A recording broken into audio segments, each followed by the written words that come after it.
नमस्कार। आपका आपके YouTube चैनल हम और तुम पर स्वागत है।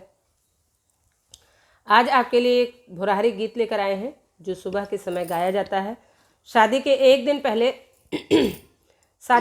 पहले जिस दिन जनेऊ होती है, हमारे यहाँ तेल पूजन होता है। सबके यहाँ तेल पूजन तो सबके यहाँ होता है, तेल पूजन होता है। उस दिन सुबह के समय 3:30, 4, 5 बजे के समय ये प्रोग्राम होता है, जो मिट्टी की चूल्हियाँ बनाई जाती है। सभी घरों में मिट्टी की चूल्हियाँ बनाई जाती है। उसी चूल्हिया को सुबह उठाया जाता है। उसी चूल्हिया को उठाने के समय यह गीत गाया जाता है, सभी महिलाएं गाती हैं। सुनिए इस गीत को, लाइक करिए, सब्सक्राइब करिए, कमेंट करिए, शेयर करिए। सुनिए प्यारा सा गीत।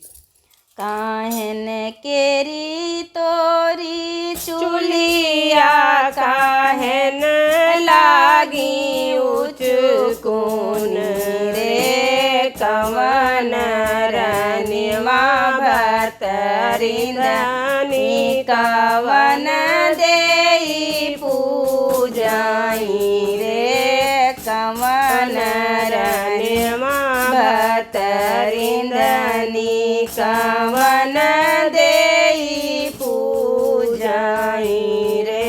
सोनन केरी मोरी चूल्हिया, रूपेन लागी उचकुन रे, मिसराइन रनिवा भतरिंदनी, दुल्हिन देई पूजाई रे, मिसराइन रनिवा भतरिंदनी, दुल्हिन देई पूजाई।